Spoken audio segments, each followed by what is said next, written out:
सदाशिवसमारम्भां व्यासशङ्करमध्यमाम् अस्मदाचार्यपर्यन्तां వందే గురుపరంపరాం. జ్యోతిష్ శాస్త్రాన్ని భావితరాల వారికి ప్రసాదించిన ఋషుల యొక్క పాదపద్మాలకి నమస్కారం చేసుకుంటూ, అలాగే నాకు ఈ జ్యోతిష విద్యను నేర్పిన గురువర్యులు జ్యోతిష బ్రహ్మ కీర్తిశేషులు శ్రీ ఈరంకి సూర్యనారాయణ మూర్తి గారు, సూర్యశ్రీ దైవజ్ఞ గారి యొక్క పాదపద్మాలకి నమస్కారం చేసుకుంటూ, ఓం శ్రీ మహాగణాధిపతి నమః, శ్రీ గురుభ్యో నమః, హరి ఓం. వీక్షకులందరికీ నమస్కారం. మార్చి నెల 3వ తారీఖు లగాయితూ మార్చి 9వ తారీఖు వరకు ఉండేటువంటి గ్రహగతుల ఆధారంగా ద్వాదశ రాశుల వారికి ఈ వారం ఏ విధమైనటువంటి శుభాశుభ ఫలితాలు కలగబోతూ ఉన్నాయో ఈ కార్యక్రమం ద్వారా తెలుసుకుందాం. అందులో భాగంగా ఈ వారం ఉండేటువంటి గ్రహగతులను గమనిద్దాం.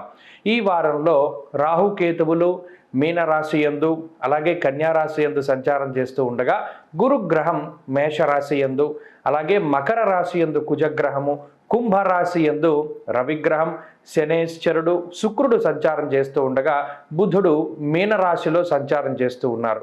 అలాగే చంద్రగ్రహం ఈ వారంలో వృశ్చికం, ధనస్సు, మకర రాశులు యందు సంచరించబోతూ ఉన్నారు. ఇటువంటి పరిస్థితుల్లో ద్వాదశ రాశుల వారికి ఏ విధమైనటువంటి శుభాశుభ ఫలితాలు కలగబోతున్నా తెలుసుకుందాం. వృషభ రాశి వారికి ఈ వారం సానుకూలమైనటువంటి గ్రహస్థితి గోచరిస్తూ ఉన్నది. ముఖ్యంగా లాభస్థానంలో ఉండేటువంటి బుధగ్రహం కానీ రాహుగ్రహం కానీ ఈ రాశి వారికి పరమయోగ్యమైనటువంటి గ్రహాలుగా చూడవచ్చును.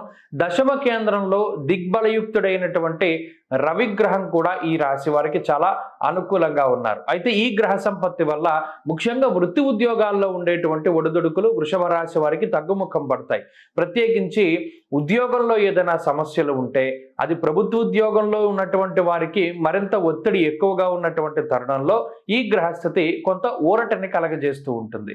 లాభస్థానంలో ఉండేటువంటి రాహువు కానీ రాహువుతో కలిపి ఉన్నటువంటి బుధగ్రహం కానీ స్నేహపూరితమైనటువంటి వాతావరణాన్ని పెంపొందించడంలో చాలా కీలకమైనటువంటి పాత్ర పోషిస్తారు. అనగా మీ పై అధికారులతో కానీ తోటి ఉద్యోగస్తులతో కానీ తోటి వ్యాపారస్తులతో కానీ కొన్ని కీలకమైనటువంటి ఒప్పందాలు చేసుకోవడము, మీకు వారికి ఇబ్బంది లేకుండా సామరస్య ధోరణిలో జీవితంలో ముందుకు వెళుతూ ఉండడం లాంటి అంశాలు ఇలా మైత్రికి సంబంధించి అనగా స్నేహపూర్వకమైనటువంటి వాతావరణానికి సంబంధించినటువంటి విషయాలు ఈ వారంలో కొంత ఎక్కువగా కనబడుతూ ఉంటాయి. ఇలా ఈ స్నేహపూరితమైనటువంటి వాతావరణం వల్ల లౌకికమైనటువంటి వ్యవహారాల్లో విజయాన్ని సాధించగలుగుతారు. మరీ ముఖ్యంగా మీ యొక్క స్నేహితులు, బంధువులు, మిత్రులు, కుటుంబ సభ్యుల యొక్క సహాయ సహకారాలతోటి ఎవరైతే మీ యొక్క శత్రువులు ఉన్నారో వారి మీద పూర్తి స్థాయిలో విజయాన్ని సాధించగలుగుతారు. అలాగే మీరు అనుకున్నటువంటి పనులన్నీ కూడా చక్కగా పూర్తి చేయగలుగుతారు.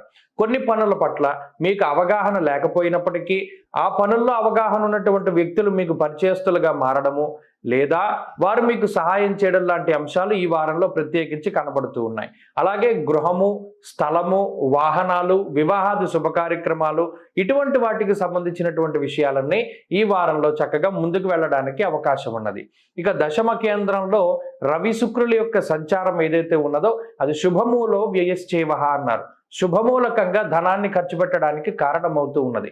కాబట్టి ఈ వారంలో కొంత మంగళకరమైనటువంటి విషయాలు వృషభ రాశి వారికి కనబడుతూ ఉన్నాయి. వృత్తి ఉద్యోగాల్లో సానుకూలత అధికంగా ఉంటుంది. అలాగే కుటుంబ సభ్యుల యొక్క సహకారం ఉంటుంది. కుటుంబ సభ్యులకి అలాగే ఈ వృషభ రాశి వారికి ఉండేటువంటి అనారోగ్య సమస్యలు తగ్గుముఖం పట్టడం, సంతానం అభివృద్ధిలోకి రావడం లాంటి అంశాలన్నీ కూడా చక్కగా సానుకూలంగా గోచరిస్తూ ఉన్నాయి.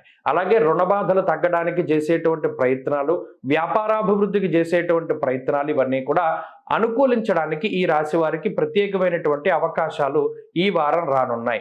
అలాగే సమాజంలో కొంత కీలకమైనటువంటి స్థితికి చేరుకునేటువంటి పరిస్థితులు, కొంత పేరు ప్రఖ్యాతులు లభించేటువంటి పరిస్థితులు కూడా ఈ రాశి వారిలో కనబడుతూ ఉన్నాయి. అలాగే ఈ వారం తీసుకునేటువంటి నిర్ణయాలు కానీ ఈ వారం ప్రారంభించేటువంటి పనులు కానీ సకాలంలో అవన్నీ కూడా చక్కగా పూర్తి అయ్యి వాటి వల్ల మంచి జరిగేటువంటి అవకాశం ఉంటుంది. విద్యార్థులకి ఈ వారం గ్రహస్థితి అనుకూలంగా ఉన్నది. స్త్రీలకి కూడా ఉద్యోగ వ్యాపారాల్లో ఉండేటువంటి వారు కొంత లాభపడడానికి అవకాశం ఉంటుంది. వృషభ రాశి వారు ఈ వారం మరింత అనుకూలమైనటువంటి ఫలితాన్ని సాధించడానికై మేధా దక్షిణామూర్తి యొక్క ఆరాధన చేయడం చెప్పదగినటువంటి సూచన. దక్షిణామూర్తి స్తోత్ర పారాయణం లేదా శ్రవణం శుభ ఫలితాన్ని ఇస్తుంది. ఈ వారంలో కలిసి వచ్చేటువంటి రోజు బుధవారంగా చెప్పవచ్చును. అదృష్ట సంఖ్య 4, అదృష్ట వర్ణము ఆకుపచ్చ. తదుపరి మిథున రాశి.